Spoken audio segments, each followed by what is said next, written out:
ब्रह्म सूत्र के तृतीय अध्याय के चतुर्थ पाद के 16वें अधिकरण का विचार हम लोग कर रहे हैं। इस अधिकरण में यह विचार हो रहा है कि जो पूर्व अधिकरणों के द्वारा विचारित साधन है ब्रह्म विद्या के, उन साधनों का जिस साधक ने अनुष्ठान कर लिया, साधन पूरे हो गए, तो निश्चित इसी जन्म में उसे उन साधनों का फल ब्रह्म विद्या प्राप्त होगी या जन्मांतर में भी हो सकती है। इस प्रकार का संशय हुआ। इस संशय का निवर्तक यथार्थ निर्णय अनुकूल विचारात्मक यह अधिकरण प्रवृत्त हो रहा है। पूर्व पक्षी ने कहा कि नियम मानना चाहिए ब्रह्म विद्या के साधनों का ठीक ठीक अनुष्ठान जिस साधक का पूरा हो गया है, प्रयत्न साध्य जितने साधन हैं निधिध्यासन पर्यंत के, वे सब ठीक ठीक कर लिए हैं जिसने, उसे इसी जन्म में अहम ब्रह्मास्मि ऐसा बोध निश्चित होगा। यह पूर्व पक्षी का अपना मत है। पूर्व पक्षी अपनी इस प्रतिज्ञा की सिद्धि के लिए हेतु बताते हैं कि जो भी ब्रह्म विद्या के साधनों में प्रवृत्त होता है साधक, वह इसी अभिलाषा से प्रवृत्त होता है कि मुझे इसी जन्म में ज्ञान हो जाए, ब्रह्म विद्या प्राप्त हो जाए। यह उसकी अभिलाषा नहीं होती है कि जन्मांतर में ज्ञान हो जाए, इसी जन्म में मुझे ज्ञान हो, इस अभिलाषा से अभिसंधि से प्रवृत्त होता है। इसलिए जैसी अभिसंधि है ऐसा ही फल होना चाहिए। अभिसंधि है इसी जन्म में ज्ञान प्राप्त करने की, तो इसी जन्म में ज्ञान होना चाहिए। जैसे कोई कारीरी इष्टियाग करता है, अकाल होने पर वृष्टि के लिए, तो जन्मांतर में वृष्टि हो जाए इसलिए इस जन्म में याग नहीं करता, तत्काल वृष्टि हो इस उद्देश्य से करता है, और उस याग का फल वृष्टि भी उसी समय होती है यदि शास्त्रानुसार वो याग होता है। तो ऐसे नियत फल समझना चाहिए इसी जन्म में इन साधनों का होता है करके। यदि पूर्व पक्षी ये कहें कि जो निष्काम भाव से अनुष्ठित वर्णाश्रम विहित कर्म रूप साधन है यज्ञादि, वे अदृष्ट फलक है और उनका भी ब्रह्म विद्या के साधन के रूप में शास्त्र ने विधान किया है। इसलिए अदृष्ट फलक यज्ञादि का भी फल रूप ब्रह्म विद्या होने से ब्रह्म विद्या जन्मांतर में हो सकती है। ऐसा यदि सिद्धांति के अनुयायी पूर्व पक्षी के प्रति कहते हैं तो पूर्व पक्षी ने कहा शास्त्र ने यज्ञादि का ब्रह्म विद्या के साधन के रूप में विधान जरूर किया है, लेकिन इस अभिप्राय से किया है कि वे साक्षात ब्रह्म विद्या के साधन नहीं, श्रवणादि द्वारा श्रवणादि का अधिकार संपादन करके चित्त शुद्ध करके वे श्रवणादि का अधिकारी बनाते हैं और श्रवणादि द्वारा ब्रह्म विद्या के साधन बनते हैं। तो जिनके माध्यम से साधन बन रहे हैं यज्ञादि, वे श्रवणादि जब संपन्न हो जाए तो इसी जन्म में ज्ञान निश्चित होना चाहिए। इस प्रकार का पूर्व पक्ष प्राप्त हुआ, लेकिन देखा नहीं जा रहा है ज्ञान इसी जन्म में। कहीं किसी किसी को श्रवणादि पूरे होने पर भी अहम ब्रह्मास्मि ऐसा बोध नहीं होता है, तो मानना चाहिए कि श्रवणादि बोध के प्रति कारण नहीं है, श्रवणादि में फल बोधकत्व नहीं है, ब्रह्म विद्या उत्पादकत्व नहीं है श्रवणादि में। ये पूर्व पक्ष के मत में फल है। और सिद्धांती के मत में श्रवणादि ब्रह्म विद्या के साधन हैं, उनमें ब्रह्म विद्या साधनत्व निश्चित है। जब कोई प्रतिबंध न हो, भावी फलक प्रारब्ध ऐसा न हो प्रतिबंध, तो श्रवणादि के संपन्न होते ही इस जन्म में भी ज्ञान होता है। और यदि किसी किसी साधक में प्रतिबंध है तो उसे जन्मांतर में भी ज्ञान होता है। इसलिए श्रवणादि होते ही ज्ञान होगा, यह नियम नहीं है। हो भी सकता है इस जन्म में, और प्रतिबंध है यदि तो भावी जन्म में होगा। लेकिन ब्रह्म विद्या का साधनत्व श्रवणादि में है। वो कोई भी साधन प्रतिबंध के विद्यमान होने पर अपना फल जनक नहीं बन पाता। प्रतिबंध का भाव भी 9 साधारण कारणों में एक कारण मानते हैं तार्किक। इसलिए प्रतिबंधा भाव होने पर वो इस जन्म में ही हेतु बन जाते हैं, और प्रतिबंध रहने पर जन्मांतर में हेतु बन जाते हैं। ये सिद्धांत मत में फल होगा। तो जिनको ज्ञान हुआ उनको तो मानना चाहिए कि प्रतिबंध नहीं है, और जो परोक्ष ज्ञान हो गया है, अपरोक्ष नहीं हुआ है, और मनन भी और निधिध्यासन भी यदि पूरा हुआ है, तो वे रहते हैं। बहिर्मुख प्रवृत्ति तो उनकी होगी नहीं, रहेंगे अंतर्मुख होकर के ही, यदि प्रतिबंध भावी विद्यमान है तो प्रतीक्षा करेंगे ज्ञान की। यदि निधिध्यासन परिपक्व हो गया है तो विपरीत भावना निवृत्त हो गई है, अशुभ संस्कार नहीं रहा,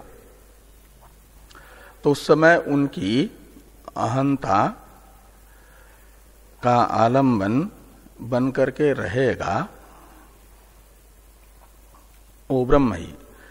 लेकिन आभानापादक आवरण अभी निवृत्त हुआ नहीं रहेगा, तो उनको माना जाता है भावी प्रारब्ध प्रतिबंधक है, वामदेव जी आदि के तरह। उनको साधन करने की जरूरत नहीं है, साधन पूरा हुआ है। और यदि निधिध्यासन परिपक्व नहीं हुआ लेकिन भ्रम है किसी को और साधन बीच में छोड़ देते हैं तो उनको तो भ्रांति है। फिर वो बीच में छोड़ दिया तो भ्रांति के कारण वो बहिर्मुख प्रवृत्ति भी कर सकते हैं, उनका तो संसार संवर्धक ही होगा साधन छोड़ना। तो साधन छोड़ने वाले दो प्रकार के माने जाएंगे। जिनका निधिध्यासन परिपक्व हो गया है वे, अब उनको तो वो जो प्रतिबंध है उसका फलोपभोग करके क्षय की प्रतीक्षा करनी पड़ेगी। और जो किसी भ्रांतिवशात छोड़ते उनको तो साधन में ही लगे रहना चाहिए, ये समझना चाहिए।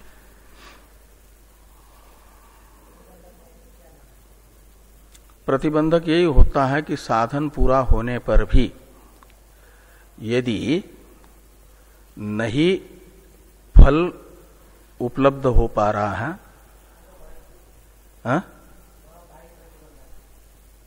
वहां भावी प्रतिबंध है।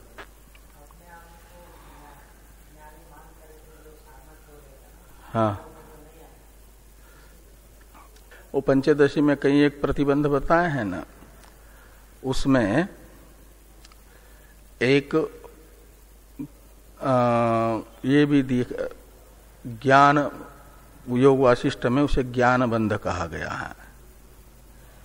ज्ञान बंध, वो ज्ञान बंध है, वो अप्रोक्ष नहीं हुआ, अभानापादक आवरण निवृत्त नहीं हुआ और विपरीत भावना भी कारक विद्यमान हुआ है। वो विपरीत भावना उसे अंतर्मुख भी नहीं रहने देती, तब भी अपने आप को ज्ञानी समझ रहा है तो ज्ञान बंध कहा जाता है उसको। विपर्य ही बैठा हुआ है, वो विपरीत संस्कार ही उसका महान प्रतिबंधक है, उसे प्रयत्न से हटाना पड़ेगा और वो प्रयत्न है निधिध्यासन के लिए। वो ज्ञान की उत्पत्ति में साधक की साधना से निवर्त्य प्रतिबंध विपरीत भावना बैठी हुई है, वही प्रतिबंधक है। विपरीत भावना को भी प्रतिबंध माना है ना, वर्तमान है, ये वर्तमान प्रतिबंध है, ये हट सकता है। इसको हटने के बाद भी, इसको हटाने के बाद भी यदि ज्ञान नहीं होता है तो माना जाता है भावी प्रतिबंध है।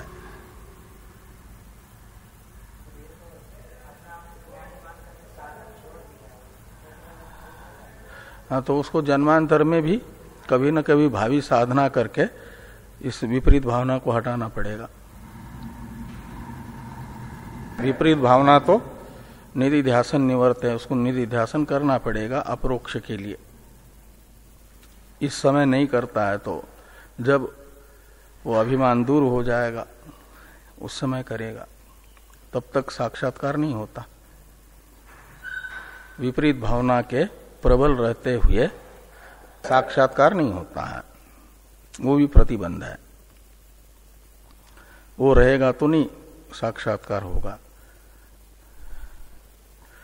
भावी प्रतिबंध तो प्रारब्ध को माना जाता है, जैसे उनका था वामदेव जी का। वो भावी किसी प्रयत्न से निवृत्त नहीं होता, वो होता है भोग करके क्षीण प्रतिबंध। वो प्रारब्ध था गर्भवास में रहने का, वो जैसे ही गर्भवास में रह करके प्रतिबंध दूर हुआ तो ज्ञान हो गया। बाद में फिर यानी वहां कोई साधना की उस प्रतिबंधों को हटाने के लिए कोई साधना तो गर्भवास में की नहीं उन्होंने, वो भोग करके समाप्त होता है प्रारब्ध, तो प्रतिबंधक प्रारब्ध। जैसे ज्ञान उत्तर काल में भी प्रारब्ध रहता है, वो ज्ञान से निवृत्त नहीं होता, वो भोग करके समाप्त होता है। ऐसे ज्ञान का प्रतिबंधक प्रारब्ध भी वह जब अपना फलोपभोग कराता है साधक को, तब समाप्त होता है। वो समाप्त हुआ तो ज्ञान हो जाता है, ऐसा हो जाता। हाँ, वो जो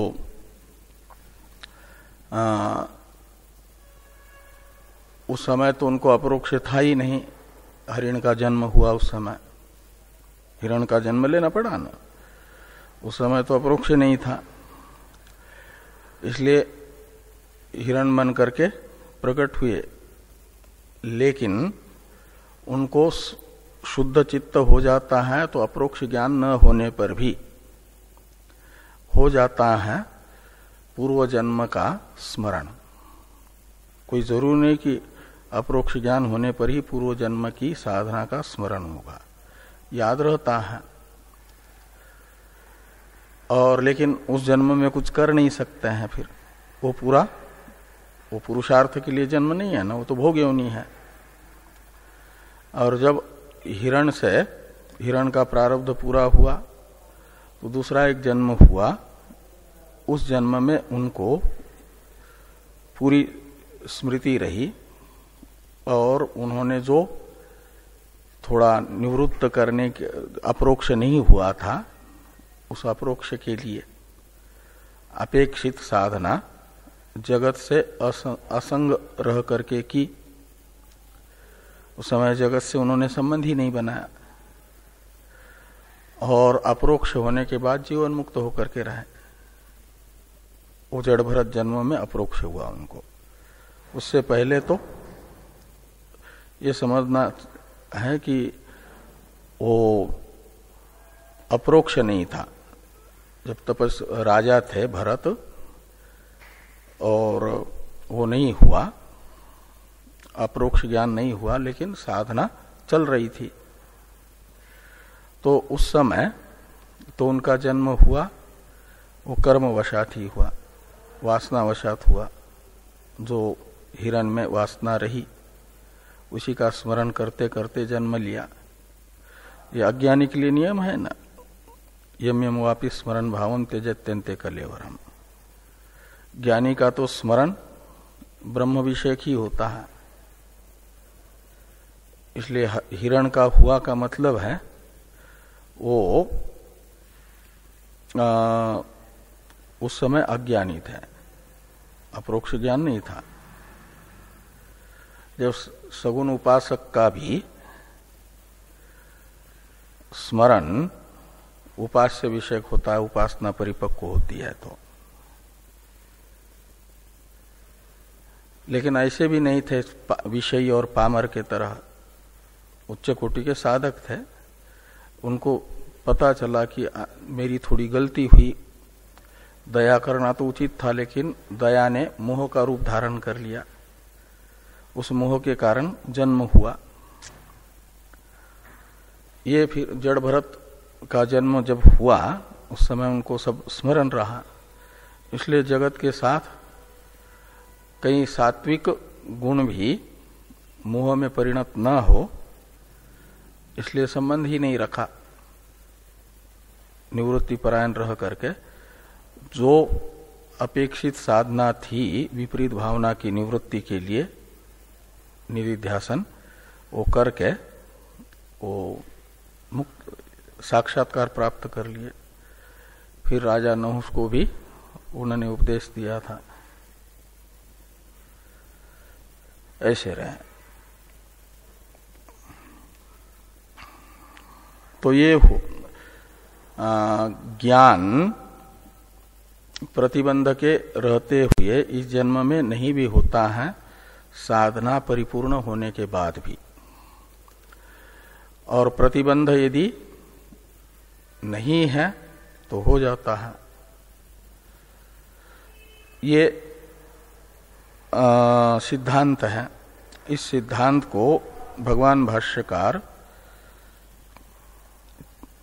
ने बताया, वहां से आपके एवं प्राप्ते अभिधीयते वचनस्य गत्यंतर संभवात इत्यादि से। और तद आह, ये चलना है ना? नहीं, अच्छा, ये तो दूसरे अधिकरण का। ये एवं प्राप्ते वदाम, इसका अवतरण पढ़ना है अपने को टीका में। वो तो 14वें अधिकरण में था, एवं प्राप्ते अभिधीयते।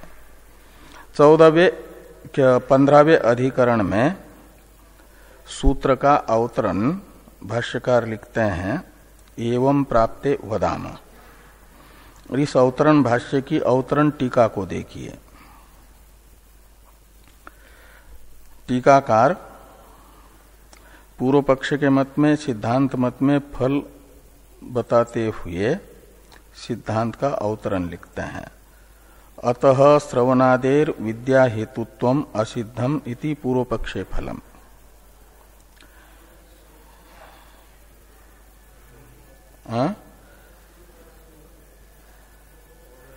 ये भी हो गया है।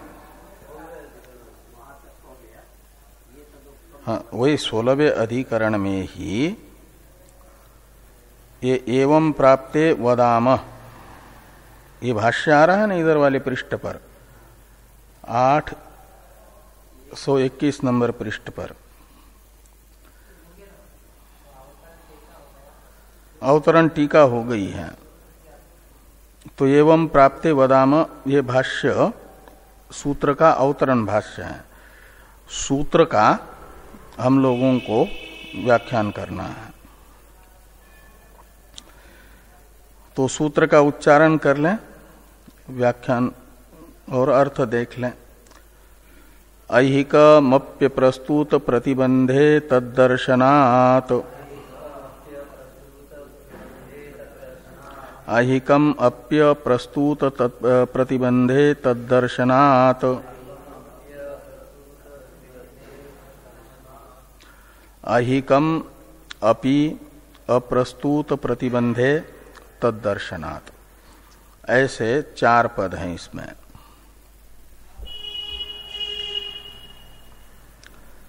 तो अप्रस्तुत प्रतिबंधे का अर्थ है भावी प्रतिबंध न होने पर अप्रस्तुत प्रतिबंधे का अर्थ है। कोई प्रतिबंधक कर्म न हो यदि, तो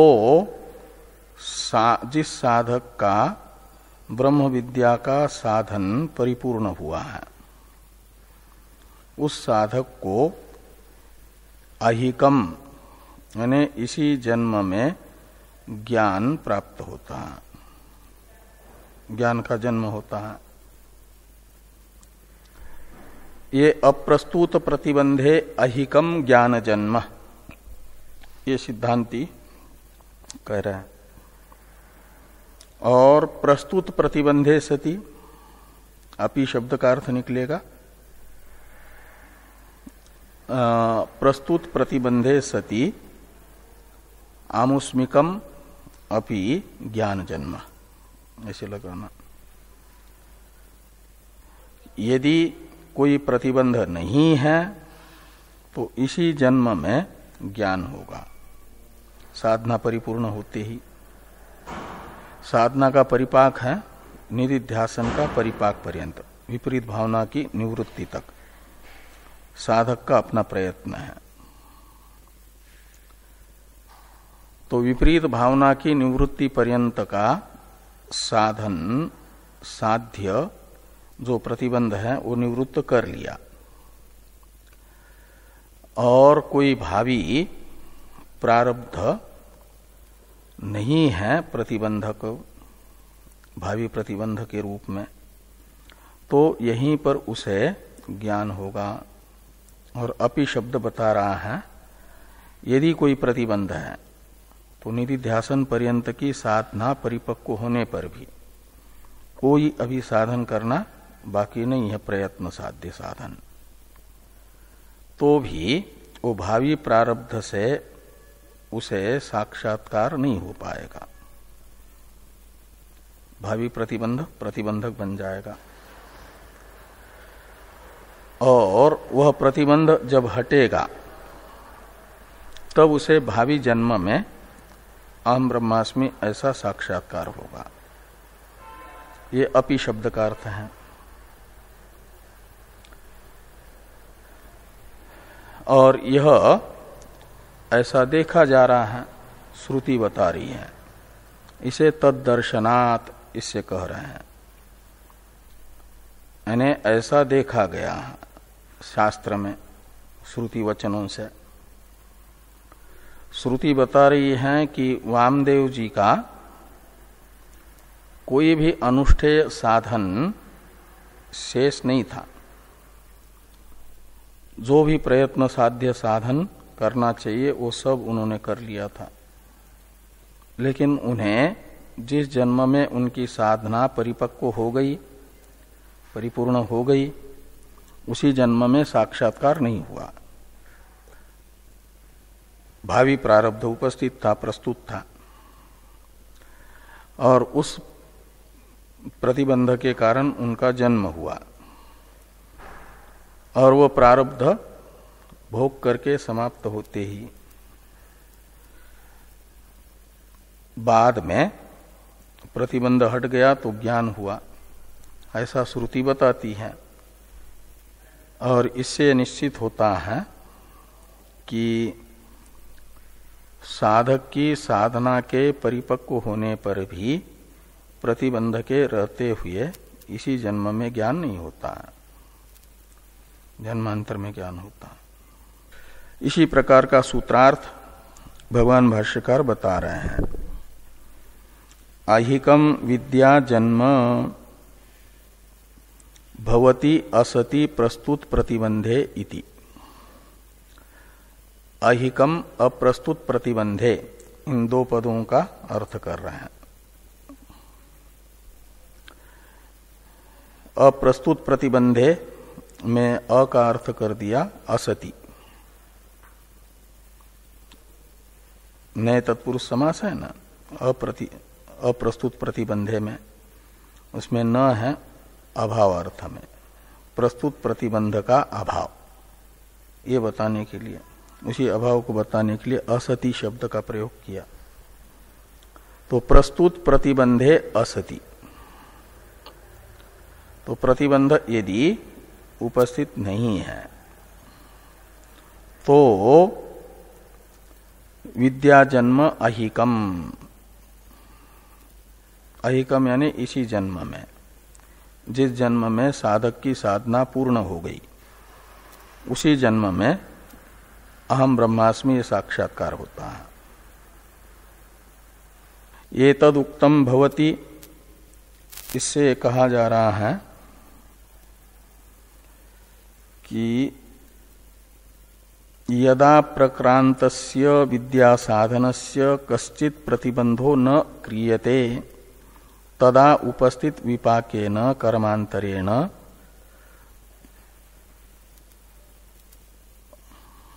उपस्थित विपाकेन कर्मांतरेण तदा इहैव विद्या उत्पद्यते।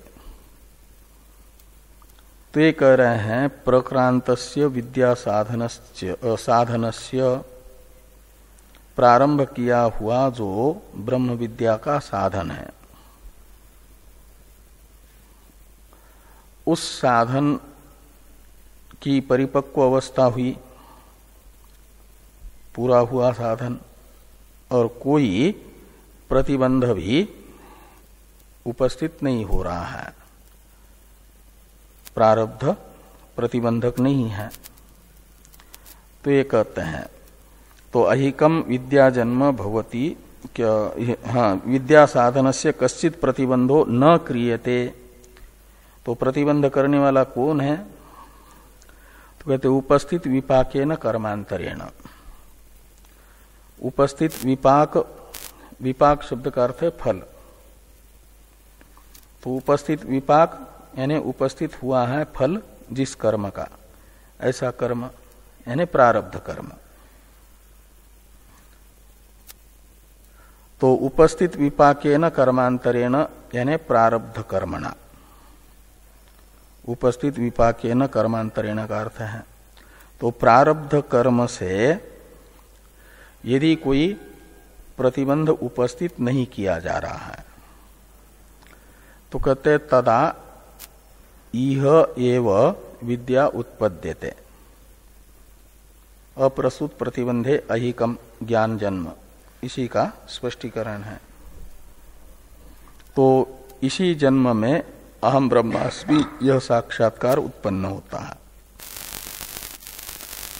और अपि शब्द का अर्थ स्पष्ट कर रहे हैं आप। यदा तु खलु तत्प्रतिबंध क्रियते,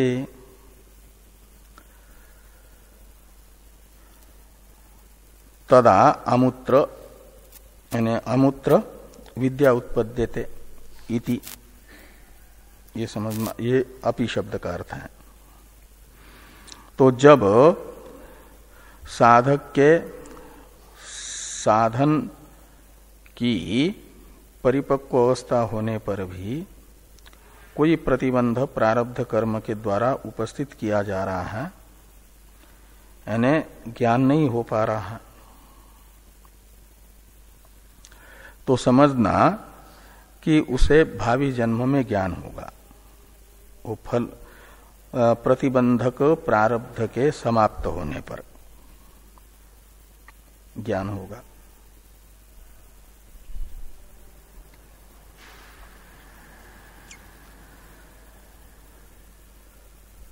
तो कहा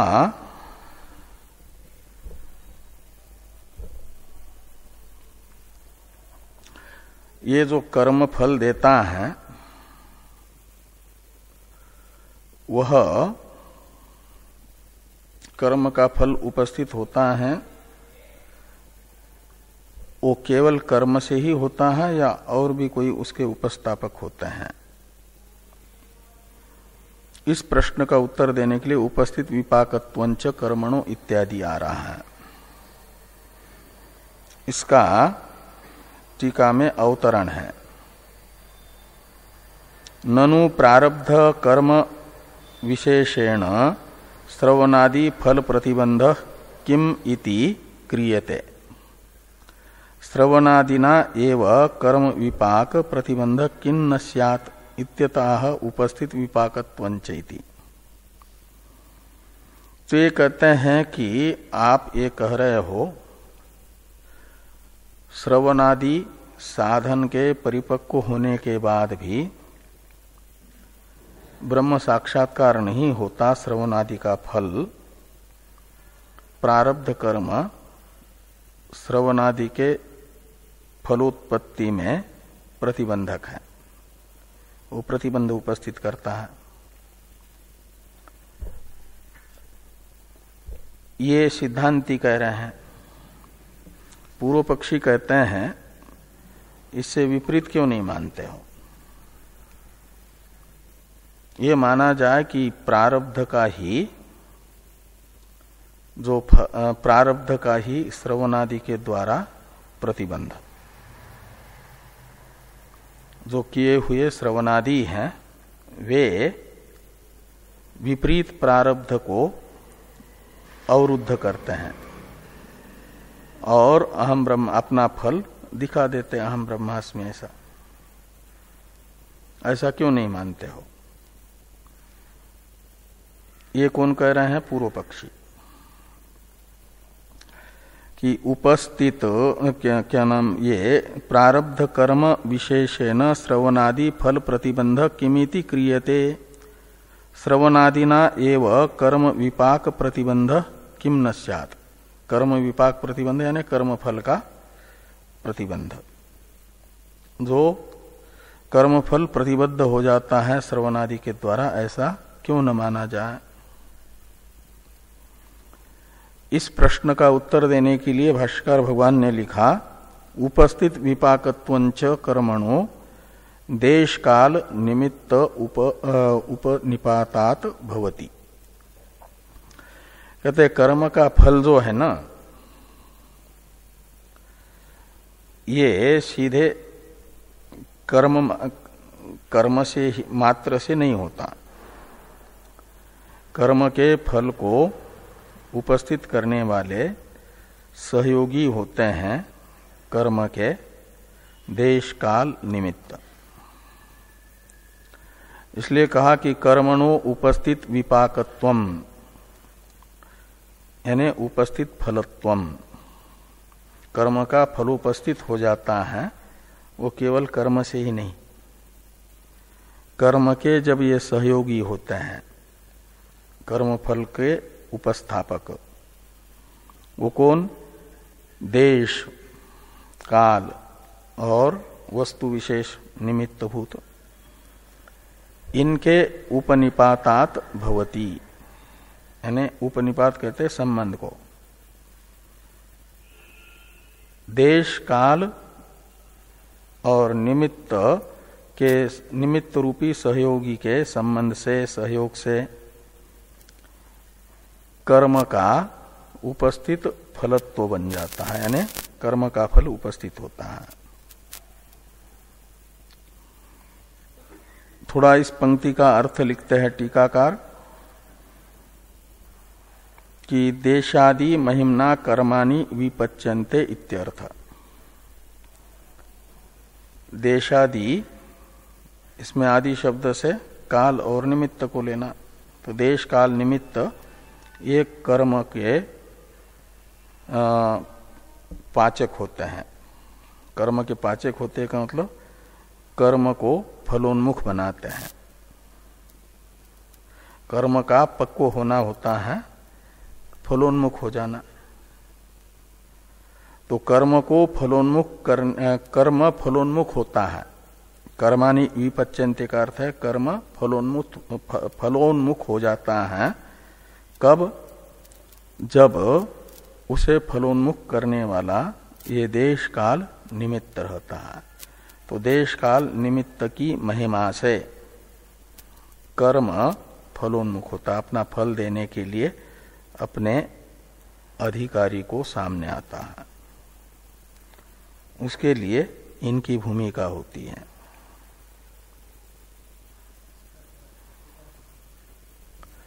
तो जैसे पृथ्वी में सब बीज पड़े रहते हैं, लेकिन सभी के सभी बीज बारिश होने मात्र से अंकुरित नहीं होते, उसके लिए निश्चित काल भी आवश्यक होता है। जिस ऋतु में अंकुरित होने वाले बीज होते हैं, उस बीजों को अंकुरित करने वाला ऋतु यानी समय आता है, उस समय पृथ्वी में पड़ा हुआ वही बीज अंकुरित होता है, अन्य काल में नहीं होता अंकुरित। और सब बीज सब देश में भी नहीं अंकुरित होते। किसी देश में कोई बीज अंकुरित होता है, फसल आती है, किसी देश में कोई नहीं आती है। ये देश हुआ काल। और निमित्त विशेष भी होता है, वो आपका खाद आदि, उससे जो है फलोन्मुख हो जाते हैं। जैसे बीज, ये उदाहरण है। ऐसे पूर्व में किए हुए जो कर्म है वही उन्हीं में से कुछ कर्म फलोन्मुख होते हैं ना। तो कौन से कर्म फलोन्मुख होंगे, कौन से कर्म फलोन्मुख नहीं होंगे? तो कहते हैं जिन कर्मों का फल भोक्ता को भोगवाने के लिए सहयोगी देश काल निमित्त उपस्थित हो जाता है, वह कर्म फलोन्मुख हो जाता है और बाकी संचित बन करके रहते हैं।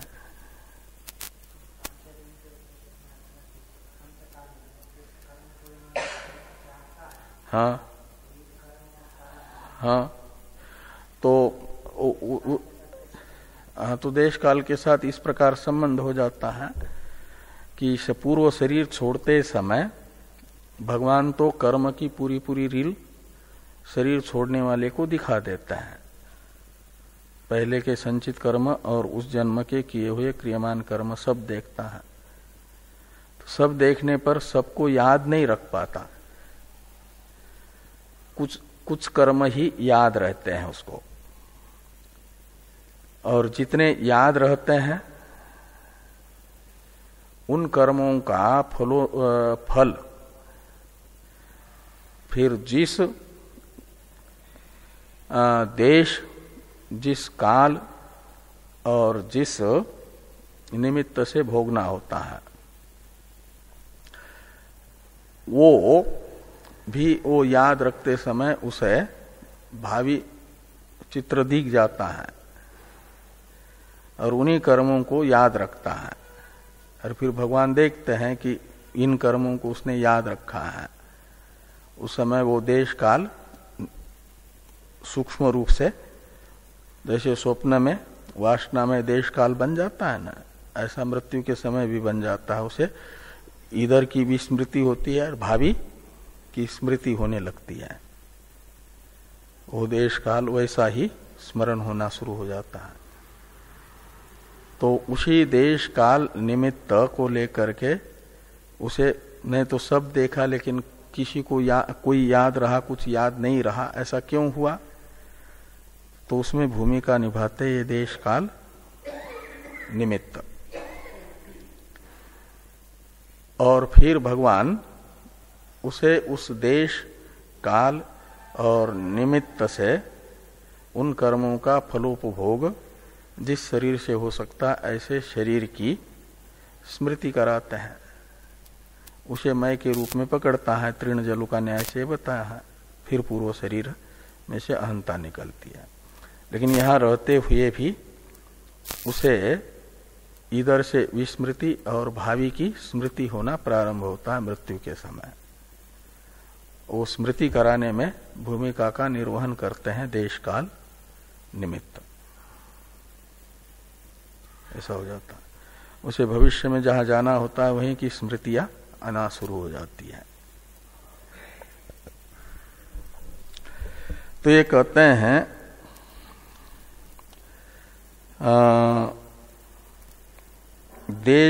देशादि महिमना कर्माणि विपच्यन्ते इत्यर्थ। आगे हैं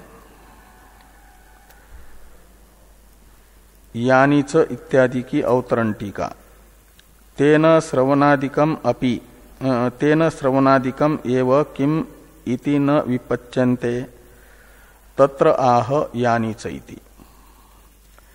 कहते हैं कि तेन यानी ये देश कालादि महिमना, तेन इस सर्वनाम से कर्म के विपाचक जिसको बताया गया है, कर्म का विपाचक देश काल महिमा को, तो देश कालादि महिमा से क्यों माना जा रहा है कि कर्म का ही विपाक होता है, कर्म फलोन्मुख होता है, ज्ञान के फल का प्रतिबंध करने के लिए सामने आता है।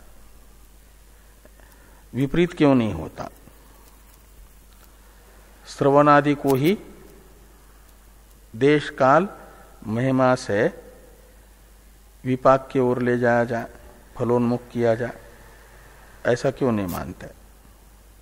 ये कह रहे हैं कि तेन श्रवणादिकम एव किम इति न विपच्यन्ते। तेन यानी देशादि महिमना, श्रवणादिकम एव, ये जो ज्ञान के साधन है श्रवणादि, उन्हीं को क्यों, उन्हीं का विपाक क्यों नहीं होता, यानी फलोन्मुख क्यों नहीं किया जाता उनको, श्रवणादि को देश कालादि की महिमा से। इस प्रकार के प्रश्न का उत्तर देने के लिए लिखा जा रहा है यानी च एकस्य कर्मणो विपाचकानि देश काल निमित्तानि तानि एव अन्यस्यापि इति न नियंतुम शक्यते। कहते हैं सब कर्मों का फलोन्मुख करने वाला देश काल निमित्त एक ही नहीं होता। जो वर्तमान प्रारब्ध का फलोन्मुख हेतुभूत देश काल निमित्त है, वही ज्ञान के साधनभूत श्रवणादि कर्मों का भी, वो भी प्रयत्न साध्य होने से कर्म है, फलोन्मुख करने वाला बनेगा, विपाचक बनेगा, ऐसा नियम करना संभव नहीं है। ये यहां पर कहा कि यानी च एकस्य कर्मणो विपाचकानि देशकाल निमित्तानि, तो एक कर्म के विपाचक यानी फलोन्मुख करने वाले जो देशकाल निमित्त हैं वे ही अन्य कर्म के भी विपाचक बनेंगे, अन्य कर्मों को भी फलोन्मुख करने वाले होंगे, ऐसा नियम नहीं बनाया जा सकता। ये नियम नहीं किया जा सकता। का अर्थ हुआ अलग अलग कर्म के फलोन्मुख करने वाले अलग अलग देश काल निमित्त होते हैं। एक ही देश काल निमित्त से सब कर्म अपने अपने फलोन्मुख नहीं होंगे। ये यहां पर बताया गया।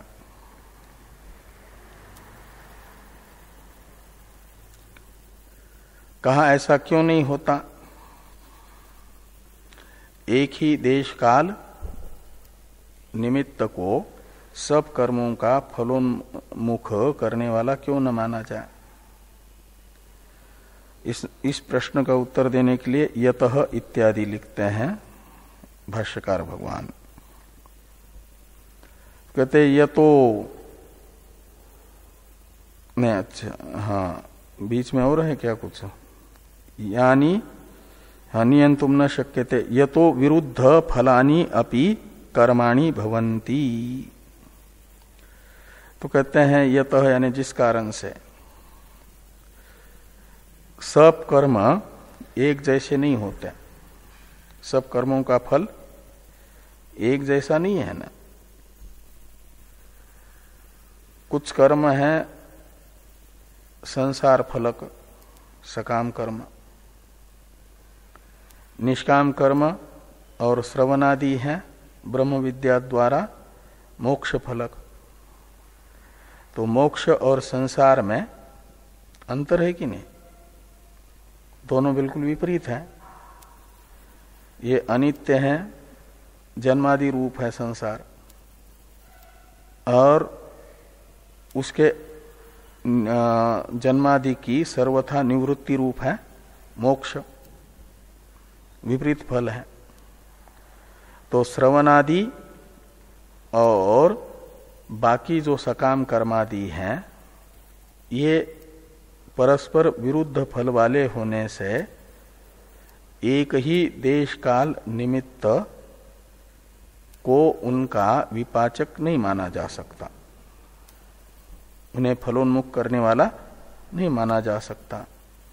यदि वही सहयोगी रहेगा एक ही, तो परस्पर विरोधी कर्मों का फल एक का मोक्ष है, एक का संसार है, एक ही भोक्ता को देने के लिए मानना पड़ेगा सहयोगी।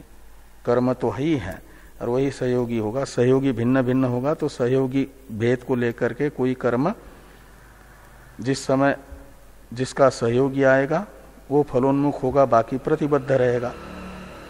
ये व्यवस्था की जा सकती है। और विरुद्ध फलक कर्मों का सहयोगी यदि एक को ही मानेंगे तो फिर दोनों परस्पर विरोधी फल देने वाले कर्मों का एक साथ फलोन्मुख्य की आपत्ति आएगी। ये इष्टापत्ति नहीं है। इसलिए कहा यतो विरुद्ध फलानि अपि कर्माणि भवन्ति, परस्पर विरोधी फल वाले हैं और उनका सहयोगी मानना पड़ेगा, देश का निमित्त भिन्न भिन्न है। तो इनमें से विरुद्ध फल वाले जिस कर्म का सहयोगी जिस समय उपस्थित होगा वह फलोन्मुख होगा, बाकी प्रतिबद्ध रहेगा, ये मानना पड़ेगा। ये जो कहा कि देश काल निमित्त कर्म के विपाचक अलग अलग हैं, एक ही नहीं है, ऐसा नियम नहीं किया जाता।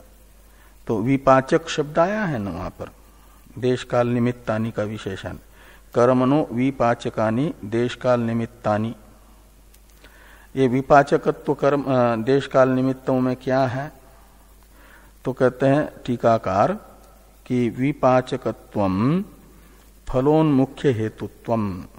विपाचक का अर्थ है फलोन्मुख करना, कर्म को फल देने के लिए अभिमुख कर देना, यानी प्रारब्ध बन करके सामने लाना। प्रारब्ध बन करके कर्म को सामने लाने वाले देश काल निमित्त होते हैं, और वे सब कर्मों के एक ही नहीं होते सहयोगी, देश काल निमित्त अलग अलग होते हैं। अब शास्त्रम अपि अस्य कर्मणः इत्यादि जो भाष्य वाक्य आ रहा है, इसकी अवतरण टीका है, इस पर चर्चा कल होगी।